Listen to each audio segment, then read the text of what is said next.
தேவப்பட்டியிலேருந்து வரேன். நம்ம டேப் காரைக்குடியில் லாஸ்ட் குரூப் 4 அப்போ ரெகுலர் பேட்ச் ஜாயின் பண்ணியிருந்தேன். நமக்கு எக்ஸாமுக்கு ஒரு 3 மாதம் முன்னாடி தான் வந்து ஜாயின் பண்ணியிருந்தேன். நல்லா கோச்சிங் எல்லாமே தரமாக இருந்தது. ஒரு 3 மாதம் படித்ததுலேயே என்னால் 151 கொஸ்டின் போட முடிஞ்சது. அந்த 151 கொஸ்டின் 3 மாதத்தில் எடுத்தனால தான் அந்த ஒரு நம்பிக்கை தான் எனக்கு என்ன தொடர்ந்து படிக்கணும் அப்படிங்கிற ஒரு உத்வேகமாக இருந்தது. அதுக்கப்புறம் தொடர்ந்து நம்ம அகாடமியில் நடந்த எல்லா டெஸ்ட் பேட்ச்லையுமே நான் ஜாயின் பண்ணியிருந்தேன். தொடர்ந்து டெஸ்ட் போட்டு வந்துருக்கேன்.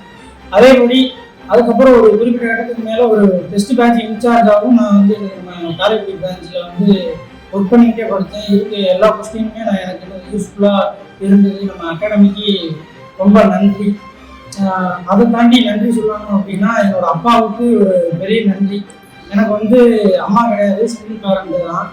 அவர் வந்து அம்மாவும் இருந்தார், அப்பாவும் இருந்தார். அவரோட சம்பளம் வந்து ஒரு 700 800 தான் இருக்கும், தினக்கூலி தான். அவரோட சம்பளம் 700 அப்படின்னா அதில் 200 எனக்கு கொடுத்துருவாரு. 200 சமைக்க முடியாது, ஒரு நேரம் சுகர் பேஷண்ட்டு சமைக்க முடியாது, எவ்வளோ இருந்தாலும் என்னது அவர் சம்பளத்தில் 3ல் 1 பங்கு எனக்கு பயணம் கொடுத்து அனுப்பிடுவார். பஸ்ஸில் போனால் என்னது அலைச்சலாக இருக்கா, வண்டியில் போ, என்னது வேற சமைக்கலைன்னா எனக்கு சமைக்கலைன்னா சாப்பிட்றது அவரோட சம்பளத்தில் ஒரு பகுதியவே எனக்கு ஒதுக்கிட்டு வர முடியாததோட அவருக்கு வந்து எனக்கு நன்றி சொன்னால் அது வந்து எனக்கு அடங்காது. நான் அதுக்கடுத்ததாக நன்றி சொல்லணும் அப்படின்னா என்னோட ஃப்ரெண்ட்ஸ் வந்து இங்கே நம்ம அகாடமியில் சொல்லணும்னா நாங்கள் ஒரு 3 பேர் படிப்போம். 3 பேர், சந்துரு, அருண் அப்படின்னு சொல்லிட்டு நான் ஒரு 3 பேர் தான் எப்பயும் உட்காந்து படிப்போம்.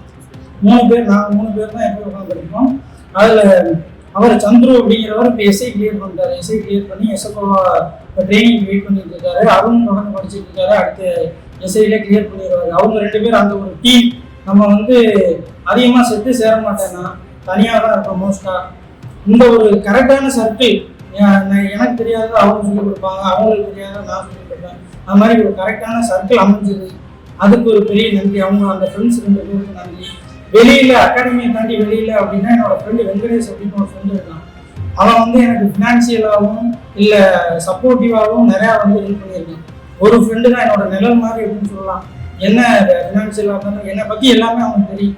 என்ன ஃபுல் சப்போர்ட் பண்ணான். அவனுக்கு என்னோட நன்றி. நம்ம அகாடமி பெரியசாமி சார் நம்ம இங்கே டெஸ்டிங் சார்ஜ் அப்படிங்கிற ஒரு போஸ்ட் போடும்போது அதுக்கு வந்து என்ன கேட்டு என்னை வந்து டெஸ்டிங் சார்ஜ் அவர் உட்கார வச்சது தான் வந்து எனக்கு இவ்வளோ பெரிய அந்த ஒரு 182 கொஸ்டின் போட்டிருக்கேன் அப்படின்னா அதுக்கு பெரியசாமி சார் ஒரு முக்கியமான காரணம். அந்த இவ்வளோ டெஸ்ட் போட்டனால தான் அதோட வெளிப்பாடு தான் இந்த மார்க்கு. அவருக்கு நன்றி. நம்ம அகாடமி ஆகாசமூர்த்தி சார் அவர்களுக்கும் ரொம்ப நன்றி.